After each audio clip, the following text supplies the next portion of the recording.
首先中間嗰位女記者，中間嗰排同中間嗰位女記者。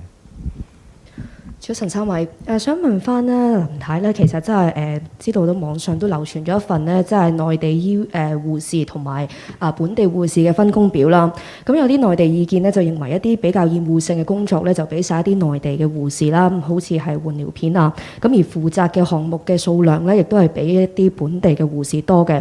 咁相反咧，就本地嘅護士就做一啲比較輕鬆嘅工作啦，例如係打針等等。咁雖然咧醫管局嘅講法咧，就話係為咗熟習下先，咁但係會唔會兩地嘅分工比重咧，就俾人一種失衡嘅感覺咧？好似係太低估咗內地醫護嘅一啲能力咧，變成咧好似係等同護理員咁樣。咁特首其實你對呢一個做法咧係覺得點樣啦？咁會唔會咧而家即係其實呢一個做法會令到一啲千里迢迢離開屋企人嚟香港嘅內地護士嘅團隊咧係比較難受咧？咁會點樣指示兩地嘅醫護啦合作救人啦？咁而最新咧醫管局咧就話已經達成共識，就一齊負責一啲臨床嘅工作。咁其實最新嘅分工到底係點樣咧？係咪已經係無分彼此做相同嘅嘢咧？咁啊希望都可以盡快交代到詳情咧，就可以釋除咗一啲可能存在嘅芥蒂咯。唔該。係，想問你係代表邊個機構 ？TVB。唔該。呢個問題咧就個情況係咁嘅。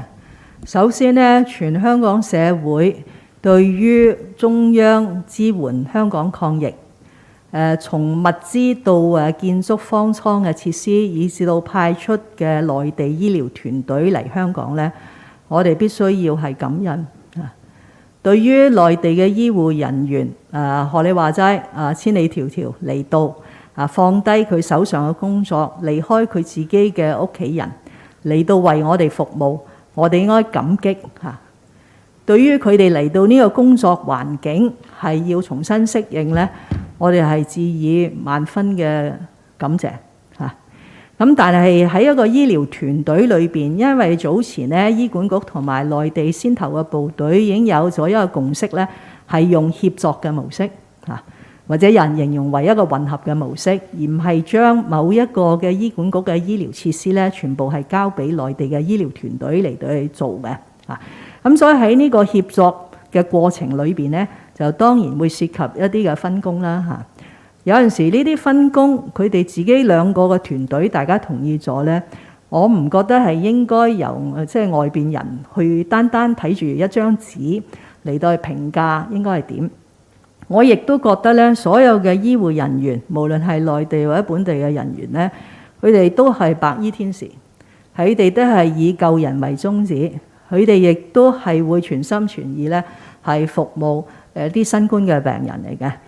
咁所以最重要呢，就係喺未來嘅日子，呢啲內地醫療團隊嚟到，佢能夠為我哋提供到更佳嘅治療，減少一個重症或者係死亡。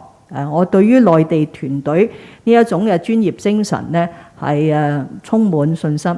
事實上，好似我迎接佢哋嘅時候講呢，佢哋不但只係喺本身嘅醫療機構，大部分都係內地廣東嘅三甲醫院係服務，而且亦都係好有經驗咧，去過其他嘅地方參與抗疫嘅工作，包括武漢啊。咁所以今次嚟到香港，我諗佢哋嘅團隊咧，亦都係睇到佢哋自己喺邊度發揮咧，能夠最幫助到香港。嗱，呢個係內地團隊嚟香港嘅最大嘅目的。我亦都覺得咧，呢個目的喺大家嘅共同努力之下咧，係可以做得到。Good morning, Hong Kong Free Press. We surpassed 1 million cases today, but many Hong Kongers are not reporting their positive COVID infections, citing a lack of awareness of the rules, jammed government hotlines, overloaded hospitals, or fear of quarantine or being separated from children. Meanwhile, the authorities have warned of arrest or fines for resisting isolation. Do you fear that the strict measures and warnings of arrest are disincentivizing people from coming forward? And wouldn't this result in huge numbers of hidden cases? What's your message to those not reporting their infections?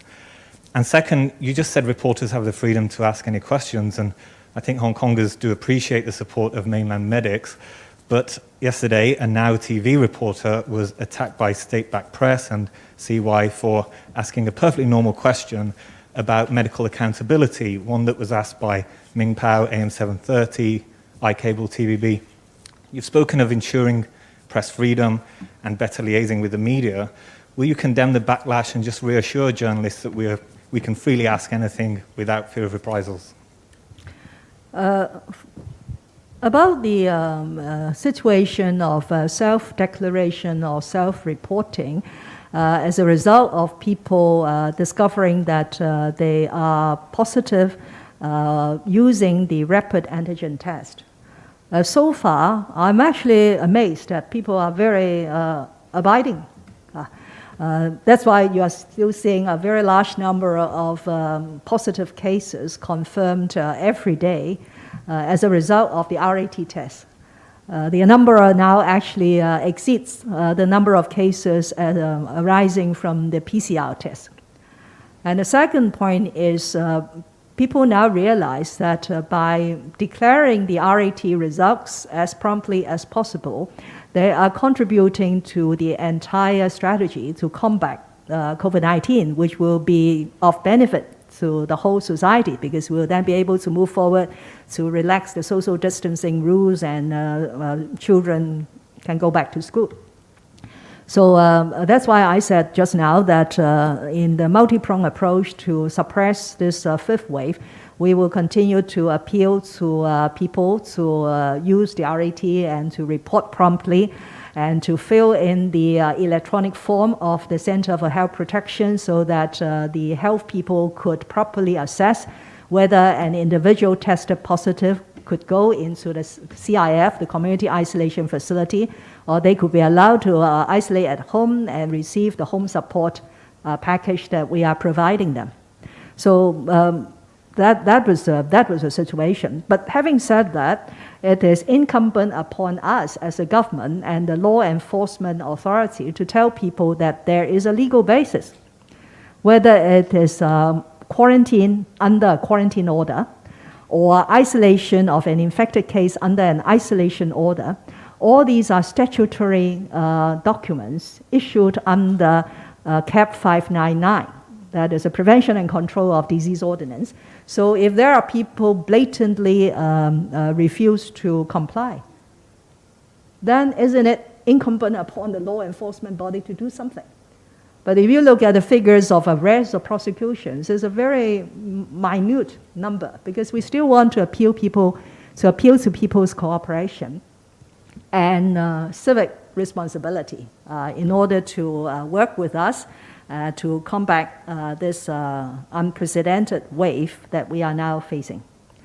The second question I feel is a bit far-fetched to relate this single incident to the freedom of the press in Hong Kong.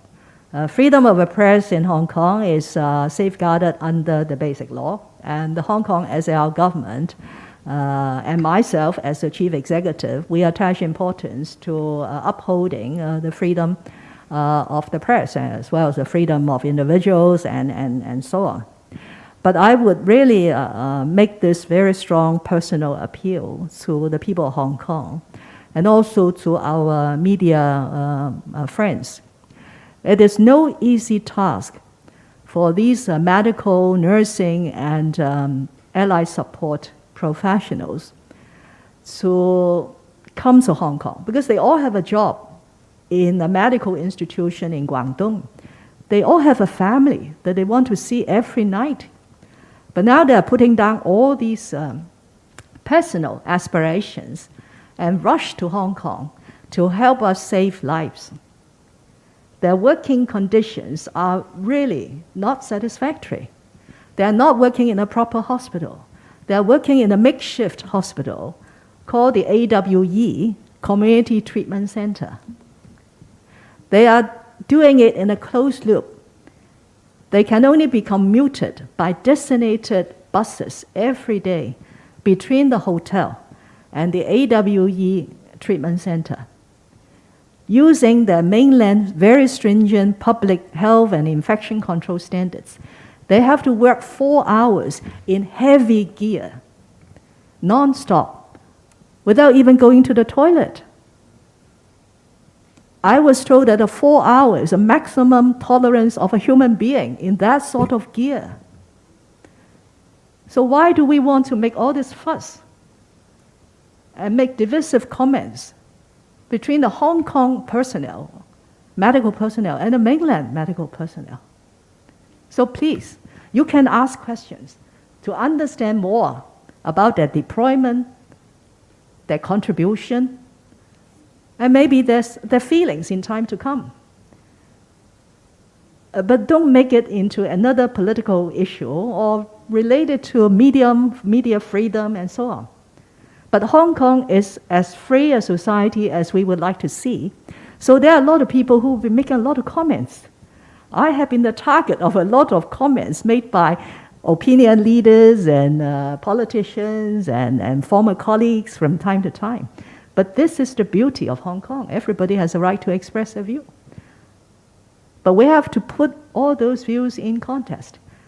And the government has the first duty to explain and to point out the facts and to dispel any rumors or accusations. Thank you. 特首你好，咁我其實咧就想都係問翻問翻內地醫護嘅問題啦。咁其實有關內地醫護嘅投訴係咪因為係因於內地乜嘢批評都唔講得？咁頭先 HKFP 網媒嘅記者咁問到，其實你頭先嘅答覆係咪都算係對於記者嘅一個攻擊呢？第二個問題就係、早前全民檢測就話你仲話有嘢要調整，其實仲有啲乜嘢要處理要傾呢？定係其實之前網上流傳嘅嗰一樣嘢？嗰個名單嗰個嘅資料其實都係等緊中央點頭咧，唔該。係，請問你代表咩機構？大紀元。唔該。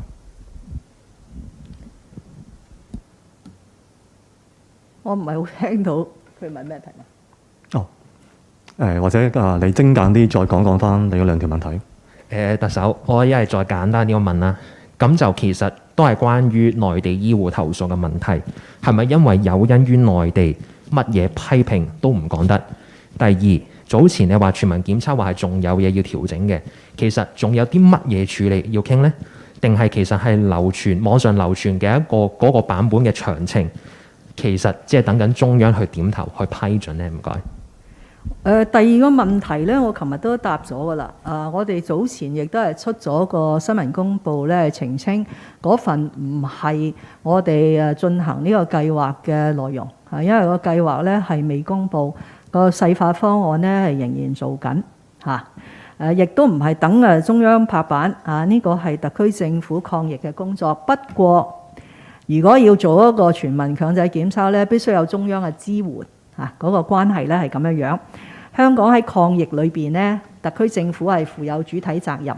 特區政府如果要採取某一個措施，自己嘅能力不夠呢，中央喺過去呢個幾月呢係不斷咁為我哋加力。等我哋可以做好我哋嘅工作，無論係建設呢啲方艙嘅隔離設施啦，或者係提供我哋源源不絕嘅物資啦，無論係醫療物資或者日常嘅食品啊、蔬菜啊咁樣啦。咁亦都係包括近日開始咧係派調呢啲內地嘅醫護人員抵港參與呢啲治療。咁內地嘅醫護人員嚟講咧，都係志氣高昂係非常之願意支援香港喺一個咁嚴峻嘅疫情，因為救急扶危係佢哋嘅天職而佢哋亦都曾經派駐過係內地嘅其他地方咧嚟到去拯救每一個人嘅生命我對於佢哋嘅到嚟咧表示非常之感激亦都係深信絕大部分嘅香港市民呢，都係以呢一種嘅態度嚟到去對內地嘅醫護人員嘅到來呢，係感到一來呢就好安心，因為我哋而家嘅設施呢係有更加多嘅醫療人手啦；二來亦都係受到呢一種即係血濃於水嘅同胞嘅關係呢係感動多謝。好，今日嘅記者會到此為止，咁我哋聽朝11點鐘再見，多謝各位。